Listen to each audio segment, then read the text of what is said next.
Toxic Deluge X5. Oh, this +1/+1 counter. It's gonna work. Ha! Put a +1/+1 counter on Tahngarth.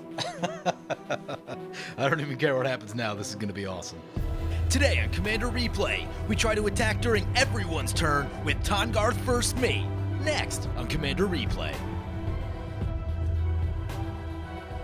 Hey guys, there's two great ways to support the channel. All links are in the description below. Welcome back everyone, playing some Tahngarth first mate today, and today's deck list comes to us from Patreon supporter Sean. Let's take a look at this opener. 2 lands. Wayward Swordtooth allows us to ramp if we find more lands. This allows us... I think we can do better. I like this better. This has lands. Keep this. So we just ended a game where I mulled to 5. So I've looked at like 4 or 5 hands in the past couple minutes, and this card has been in most of them. Oh, looks like we're going last. It's no good. Although, this deck, based on how it works, might be able to circumvent some of the issues associated with going last. Just in the sense that, like, Tahngarth can attack whenever your opponents attack, so kind of gives you an extra shot to do some stuff that you wouldn't normally have. Oh, nice! So, KO is playing Ikra Shadiki and Tymna the Weaver. Earlier today, we were talking about, he wanted a new challenge to work on, and I'm like, build Ison Shade with 8.5 tails as hidden commanders, and I think that's what he's doing right here. I'm excited to see this. I hope he gets it to work. We draw a land off the top. It's a Kessig Wolf Run. There's a Scry Temple. Let's play the Scry Temple. It's another land. I might get rid of it. It's a Wheel of Misfortune. I will just leave that right there. That is card draw. Yeah, I'm not convinced this card's like super worth it. Seems fine, but Talisman for opponent. They got some ramp. Yep. Nature's Lore, more ramp. Yeah, we don't have ramp lined up, which I don't love. There were about 11 pieces in this deck, which is a little better than most of Sean's decks, but it's still lower than I'd like to be, especially in a green deck. I personally would probably go about 13, 14 with this deck, and definitely have a few more things to do at 2 mana. We see all these Nature's Lures flying off. It's going to be that kind of game. Oh, and a Mana Dork. Not a big fan of Mana Dorks, personally. I get why you're on them, but to me, they're just fodder for Blasphemous Act. We draw that Wheel of Misfortune, play the Wooded Foothills, crack the Wooded Foothills, get something tapped. Is there... He doesn't have the tapped one in here. I guess we get a Stomping Ground. Not paying. Yeah, like, this is probably just better off being a Nature's Lore, honestly. Oh, a Smothering Tithe. Really? Yeah, we don't have anything for that currently. That can get out of hand. Also, it shuts off our Wheel of Misfortune, which I do not love. Nadar's Helpless Paladin, cool card. Goes Dungeon of the Mad Mage, gains a life. That's the one with all the card advantage in it. 3 visits for opponent. Oh man, this is not going to be our game. You can feel it already. Talisman. Opponent's ramped Carth the Lion, you say. That is being piloted by 7 Deadly Sins, and is a 4-mana 3/5. When it enters the battlefield or a planeswalker you control dies, look at the top 7 of your library. You may reveal a planeswalker card from among them, put it in your hand, rest on the bottom. Planeswalker loyalty abilities you activate cost an additional... Oh, right, it puts more counters on them to activate. It's interesting. Are we doing anything? No, I don't think we are. I think we just pay for this. Play a mountain. Yeah, I've been taking this as Pilgrimage over this thing all day long. Or any piece of removal. Seasoned Pyromancer coming in, yep. It can draw 2, then discard 2, make some elementals. They have. Discards Heliod's Intervention and Cathar Commando. Yeah, there is some like reanimatory stuff in this deck, so that Cathar's Commando will probably be back later. KO's paying. Love it. Love it. Nadar over to... Can't see. We'll find out in a second. They venture into the dungeon. They scry one. Would love to scry one. Over into 7 Deadly. Tymna the Weaver coming in. Seems like the incorrect sequencing there for that. Could have drawn himself a card. Chrome Mox. Not a card that I like for this type of setting. You know, if you're expecting to go more than 6 turns, Chrome Mox is probably not a card that I'm going to run. It was really bad card advantage. Puts an Evolution Sage under it. Like, the reason it works in CEDH is 1, because the games don't go very long and speed is everything, and 2, there's like Rhystic Study and a bunch of wheels and other things that refill your hand afterwards that usually follow the Chrome Mox. You play a Chrome Mox in a Boros deck and you will feel it, because you are not following that thing up with a Rhystic Study. Bend down that road. Carth the Lion coming in. They'll look at the top 7. Looks like a whiff. I'm a little annoyed because opponent could have paid right there. They just spent 3 mana that they didn't do anything with. And also they've ramped like crazy, right? Like when you ramp like crazy, you should probably be paying. We need to actually do things this turn. So let's get this and let's get our commander in. Iroas into play. Opponent's going on the attack. Unfortunately, Tahngarth isn't tapped, so we can't Also send it into battle this turn. I'm curious about this. Maybe it's just to like leave up effects during other players' turns. Seems fine, but I don't know. It's probably not necessarily the first thing I would run. Like in a Sisei deck, this makes a ton of sense, but this is predicated on this deck having like instant speed effects to hold up and stuff like that. I mean, I guess it's alright with Kessig Wolf Run. It's not terrible. Enlightened Tutor for KO. KO gets a Lion Sash. Decent card. A lot of utility, shuts off the graveyards. Gotta love that. A Wilt Leaf Liege. Oh, that's interesting. If a spell or ability causes you to discard it, put it into the battlefield instead of putting it into your graveyard. So if we had cast the wheel, and if he had wheeled, he would get to put that into play for free. Sadly, didn't work out that way, but yeah, this is a card. This thing was really strong in Standard back in the day. This was in a lot of decks back then. Well, I mean, I guess it was just the Elf deck, but Elves were really popular at that point. Here comes the Lion Sash. KO going on the attack. You're going to venture into the dungeon. Makes a treasure token. Opponent's going to block with a 3/5. And this one will hit D-Manny. Up to 5 treasures off the Tymna draw. Yep. Garrick, Caller of Beasts, coming in. Yep. KO's going to exile the Cathar Commando. D-Manny's going to pat to exile the Lion Sash. Puts him down to 2 cards, which is relatively safe with that Smothering Tithe. It's better than him having a bunch, but any card draw, and it's going to be trouble. They're going to reveal the top 5, put all creature cards revealed this way in your hand, rest on the bottom. I think there's a Llanowar Elves in there. Cast the Llanowar Elves. Can't pay. Play the Kessig Wolf Run. What's this thing do? Put a +1/+1 counter on target creature you control. It gains hexproof until end of turn. Could be handy. Let's get this Wilderness Reclamation into play because this is the closest thing to like ramp or any sort of advantage that we have. We just don't have a lot of value going, and this is about the only thing that can get us some extra value. So I'm going to swing into the Garrick right here because opponent's either going to have to block with a creature they don't want to lose or tick this down to 1 loyalty. Either of those is fine. And during an opponent's turn, we can theoretically Embercleave, which seems pretty cool. End step trigger, we untap our lands. Opponent lets it tick down their Planeswalker, so it goes to 1 loyalty. Tahngarth, First Mate, 4 mana 5/5, can't be blocked by more than 1 creature. Whenever an opponent attacks with 1 or more creatures, if Tahngarth is tapped, you may have that opponent gain control of Tahngarth until end of combat. If you do, choose a player or Planeswalker that is attacking. Tahngarth is attacking that player or Planeswalker. Okay.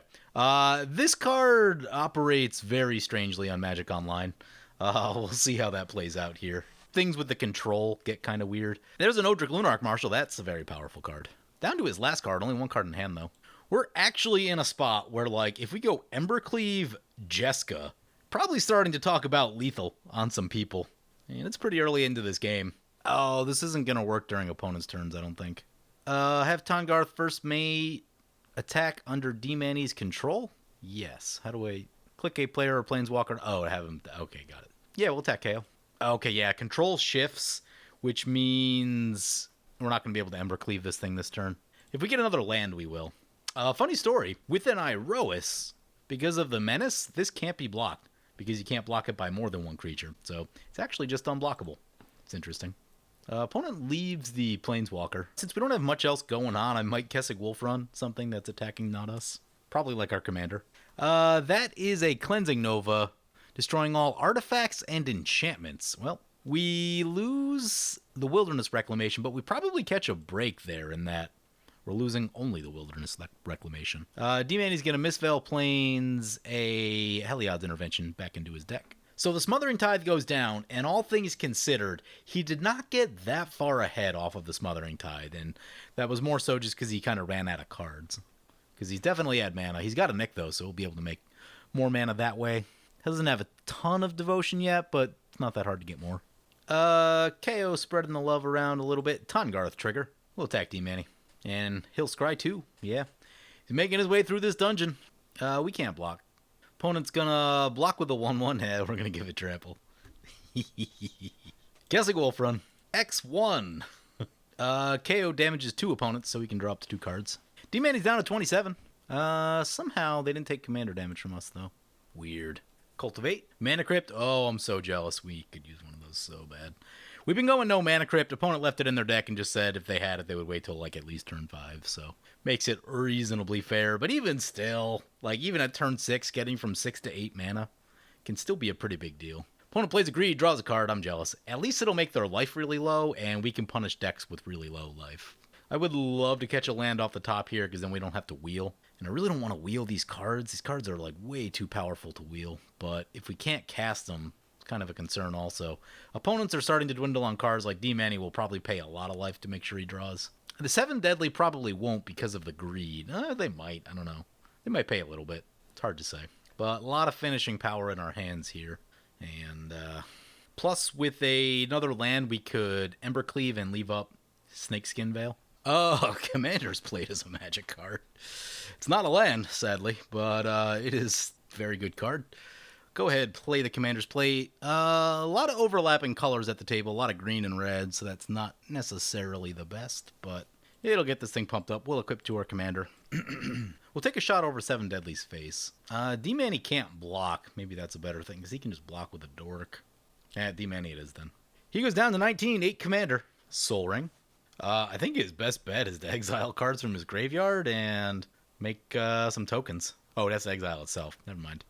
Can't do that. Yeah, he's kind of stuck over there. Oh, he goes no attacks? Natural Reclamation. Gonna destroy our Commander's Plate. Yeah, that's unfortunate. Well, gotta get all this removal out of the way before Embercleave and Hammer show up. And he's gonna Heroic Intervention on top of it. Lovely. I mean, it's probably better to get that out of the way now, as opposed to having it when it's opportune. Commander's Plate down. KO spreading it around once again. Tahngarth trigger. We'll attack 7 Deadly. It's frustrating because, like, if this thing was a Nissa's Pilgrimage, we'd probably be crushing this game right now. Because we'd be looking at getting that Embercleave onto Tahngarth instead of choking on mana. And that would have to force opponents to react. That'll kill you really quickly. Opponent's going to do some blocking. They just take our Tahngarth. Cool. They do take 6 commander from us. Love it. 2 Tymna triggers. Mana Crypt for opponent. Loses the flip down to 19. Love it. Garruk, Cursed Huntmaster. I have to wonder if they try to destroy our creature right here. I would love to get this thing out of our hand and just use it. And because eventually I want to work our way toward this wheel. But let's see. No, he's going to go for Overrun. Yep. That also seems good. Wow, you get an emblem with it? Oh, that only works. Yeah, that only works because Carth gives them extra loyalty. Okay. Yeah, I'm like, you shouldn't be able to just ultimate that thing on the way in, right? They don't let you do that with Planeswalkers. And yeah, it's because of the Carth ability. So he's got an Overrun. Toxic Deluge X5. Oh, this +1/+1 counter. It's going to work. Ha ha! Put a +1/+1 counter on Tahngarth. I don't even care what happens now. This is going to be awesome. Opponent goes down to 13 off that Deluge. Tahngarth will only be a 1/1 after this, but it survives. We don't have to recast it. That's huge. And if opponent takes it, it'll have 3/3 and trample, so that's still a little bit of damage. They might attack us, though. No attacks. No attacks. Come on, land. That is actually a land, although we could get rid of this thing, which I'm tired of looking at. Or we could just play it as a land, and yeah, I think just play it as a land. Because the other cards I kind of want to keep still. Yeah, let's just fire down this Ember. Well, I guess we'll go to a combat first and do it. We could literally take people out of the game. Yeah, we could literally take people out of the game right here if we went Jeska instead of Embercleave. I'm going to go Embercleave, though, which might also take people out of the game. Go to combat. How big is this thing? 6/8? This would actually not be super favorable to attacking with the Embercleave. This would be a 7/7. Oh, no, we'd survive. They would take a hit for 7. I'll go after KO right here. He's got the most life. And a lot of cards. Cast this Embercleave. That's an utter end on Tahngarth. Well, that's not good. Back to the command zone. Yep, that's a blowout. I would have... KO sent a message saying, don't attack me, and I wish I read it before I declared. Oh, it's going to take so much mana to recast and equip.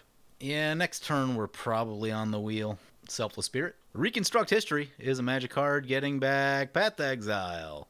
Smothering Tithe. Talisman. Opponent's going to draw with the Greed. Still not a lot in the way of creatures, but at least it gives them something to do. Be able to generate more value, have a little protection. That path is actually a big deal, because Tahngarth. Also, this thing. You know what we could do? And I might do this. I might go Jeska, triple the damage on this thing, because it only affects opponents. And then Wheel of Misfortune, just to get a new hand. Timeless Witness. Ew. What are we getting back? Nadar. Recast Nadar. We better Wheel of Misfortune on our turn, because D-Manny did get back that Smothering Tithe, so we need to do that now. And also, there's a good chance he'll probably discard the Smothering Tithe, and actually also the Path. Yeah, so I really like the Wheel of Misfortune play on our turn. If we get 4 mana, I probably go for Hammer. If we only have 3, then I'll go with the Jeska and do the thing that we talked about. Mana Crypt, Vraska, Artifact, Enchantment, or Creature, huh? Embercleave's probably not long for this world. Nope, they're going to make a 2/2 pirate. That's fine. God, it has 9 loyalty. Oh my god. Setting up for that ultimate, make a player's life 1, plus the Garrick. The other thing we could do is we could make this thing do triple damage, which is a pretty considerable amount of 7 Deadly's life. 3 visits. Showing up way too late. That being the case, I think we gotta go 3 visits. We're gonna have to skip the Jessica play. Get a Taiga. Cast Wheel of Misfortune. 7 probably isn't gonna pay that much life. Path on the Carth. I'm gonna go 6. I usually way overshoot it, but we're gonna try to hit it in the middle. Oh, lands, sweet, sweet lands. There's an assault suit, which gives us haste, which is nice. Play a forest. What's this thing do? Enters the battlefield with 4 +1/+1 counters on it. Modify creatures you control. That's more haste. Love it. Get this thing into play. D-Manny took the damage. Nice. What do you take, about 7 or 8? So yeah, we picked just right with the number. Didn't have to pay the damage. 7 Deadly didn't take it because they're already at super low life with 5 cards. KO took the new cards. Angel of Dire Hour in hand. Gavany Township. Docs. Oh, really? 1, 2. Vampiric Tutor. 3, 4. This isn't as bad as it could be. A Cleansing Nova did go off earlier, so got rid of all the early artifacts and enchantments. KO fires off a Vampiric Tutor. Yeah, it looks like 4 treasures. Not too bad. It's basically a Dark Ritual at that point. Blade Historian is a magic card. And that animates Iroas. Ooh, that's gonna be some damage. Where do they want to send it? This is a cool little card. We'll have exactly enough to recast Tahngarth, put a counter on it, and equip Embercleave. See what D-Manny wants to do. He might be able to kill us if he sends everything. I haven't done the math. Maybe not. We're pretty high. If everyone gangs up on us, they probably will. But Iroas on the attack, over to 7 Deadly. This thing coming our way. That's fine. Sweet. Everyone's falling into our trap. This should hopefully eliminate 7 Deadly, unless he has interaction, which he might. He was trying to make an offer of, if Vraska still lives, he'll blow up Embercleave. He maybe should have taken that deal. I don't know. It depends on what D-Manny has. If D-Manny has interaction in his hand, either a Fog Effect, Protection, or Removal, then he's fine. If he doesn't, he's probably going to die to our Embercleave. 7 Deadly goes down. Turn 9. Not too bad. I was a little worried that this game was going to get like a little too aggressive early on, but it did slow down after some board wipes, so it's good news. Gives everyone a chance to do a little bit of something. See what KO's got. He just tutored. Oh god, if he gets 8.5 tails, we'll probably never win the game. Just thought about that. Oh no, that's a thing. That is a thing. Oh, maybe. With Trample, we might be able to like barrel our way through some stuff, but it's still going to be an uphill battle. Arvad the Curse coming in. We had talked about that being the commander, also for Isan Shade and 8.5 Tails deck. You could go that way about it as well, but I figure green with a ton of creature tutors is the way to go. Also just loads of card draw and ramp and everything else. Deathrite Shaman. Nadar our way, yep. Further into the dungeon. Oh, they're on the draw 3 cards one. They just finished a dungeon. You may cast one of them without paying its mana cost. I see a Primal Command reveal. That doesn't make me real excited. Hope that's not off of the thing. Yep, there's a Primal Command. Shuffles their graveyard, search your library for a creature. Oh, okay. I almost thought for sure they were going to get rid of this thing. Pretty sure that's one of the modes on there. Non-creature permanent on top of its owner's library. Oh, yeah, that's fine. It just comes back. I mean, that's still a lot of mana that we have to repay. We can't easily afford that, so. Shuffles the graveyard, searches for a creature. It is Isan Shade. Nice. Nice. It's happening. Elixir of Immortality for opponent. Growing Rights of Itlamok. Yeah, gonna be a minute on that. Play the mountain. Do the thing we talked about. Cast our commander. Put a counter on it. Equip the Embercleave. Check the chat this time. D-Manny's got something. The problem is, I don't know that we can survive. Can we survive a D-Manny hit?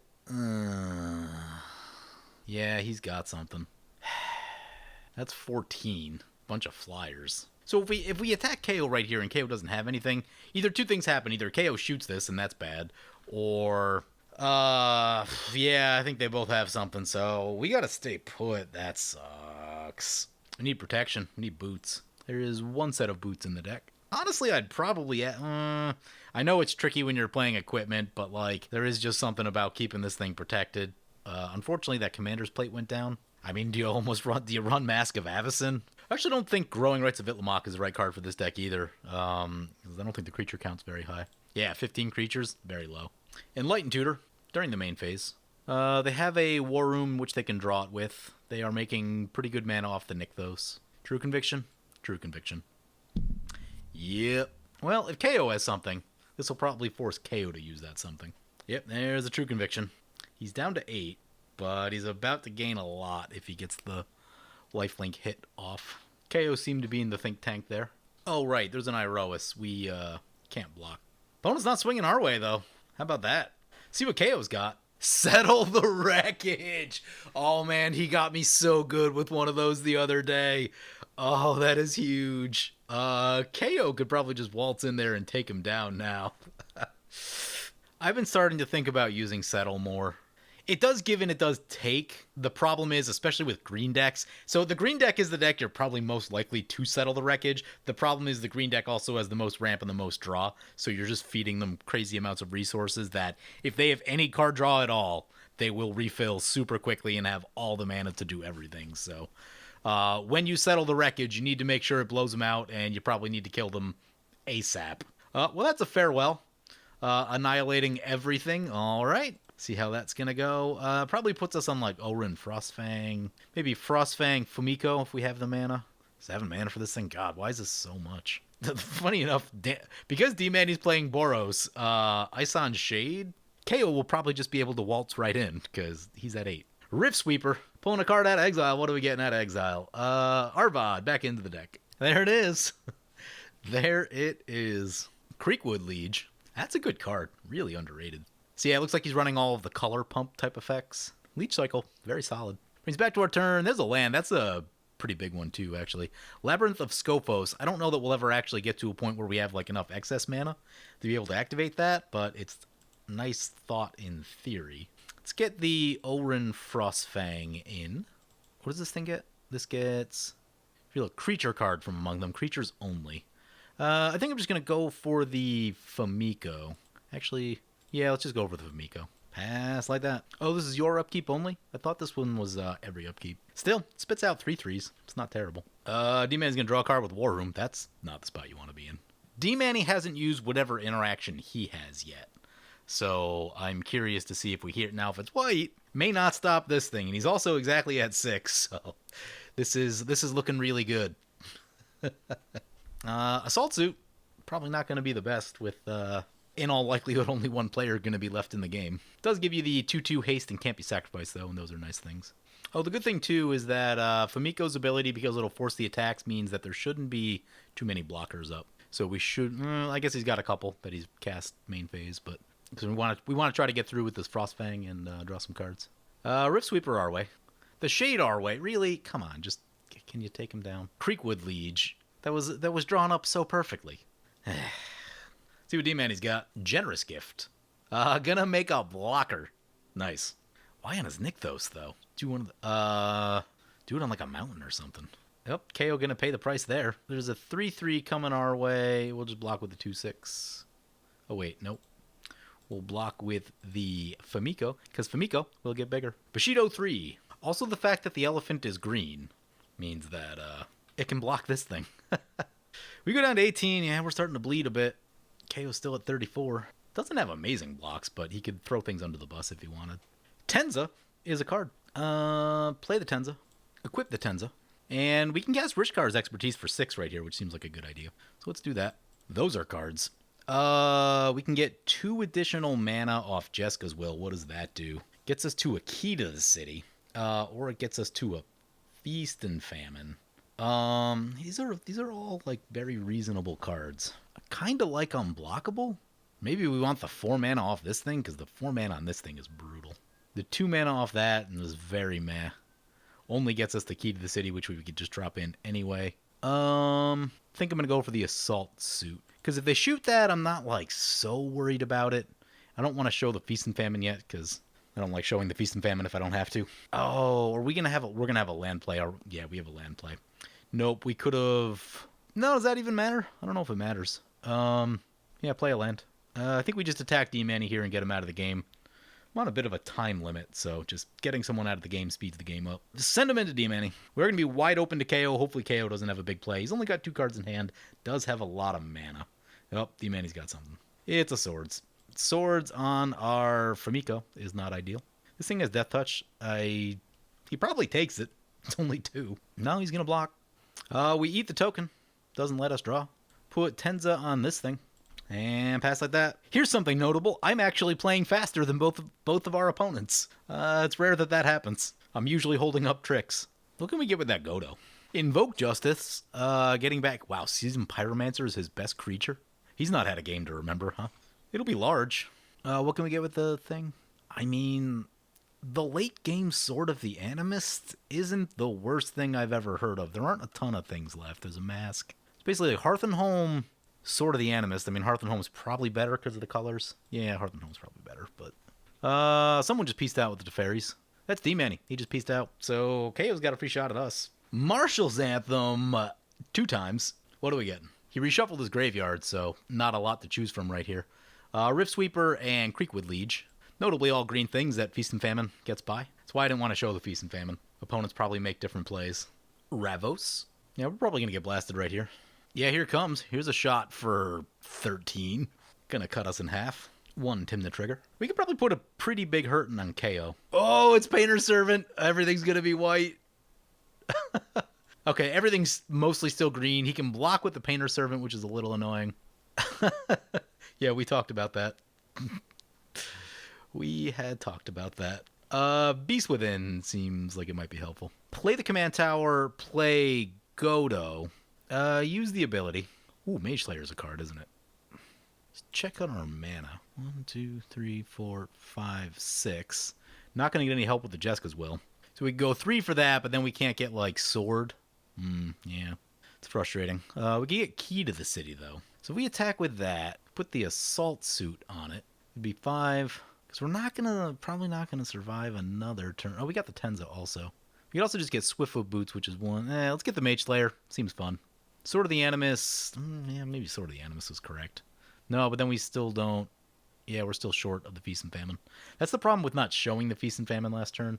Equip this thing. And equip this thing. 1 short of the Tenza, sadly. Man, he's got 5/5s? Ugh. I mean, we might as well just... it's going to have Death Touch. Does that do anything? I don't think it does anything. Swing into KO. Mage Slayer. Godo trigger. Yeah, this is all still kind of problems associated with we haven't had enough mana. If we had ramped earlier in the game, things would be a lot better. We probably get at least 1... We could probably make the Feast and Famine play, right? That's what probably happens. I probably could have made a better choice right there with Godo also, but I don't know. He blocks and it dies. Okay, yeah, we probably just die right here. Could have left up some mana for the Beast Within, but... Draws of the War Room. Is it a board wipe? It's an Adeline. Well, that's all still stuff that's white. And a Savior of Olenbach. That's a strong card. I don't know if he's going to have enough time to use it, though. Seasoned over to KO. Adeline will trigger. We'll block. I should have went for the Feast and Famine play. Because then we hit, we untap, and then we could Beast Within. We still take the... Beast Within doesn't just save us, but... Should have did that last turn better, but even then, I think we're still in a pretty tough spot. What Leaf Lead, yeah. That's probably a good time for Ikra. He's going to gain a bunch of life. I mean, it's probably not necessary, but here comes Ikra. Here comes a big attack. He actually sent a non-lethal attack in our direction. Nope, never mind. I can't believe he got us with Ison Shade and Painter's Servant. Yeah, better choices, more ramp, more interaction in this deck. We looked at 2 dead cards for a large portion of the game. This thing and the Open the Omen Paths, I would cut this in a heartbeat. I would take almost anything over this card. This card, we just looked at it in our hand, right? And just like, I never want to cast this spell in this deck.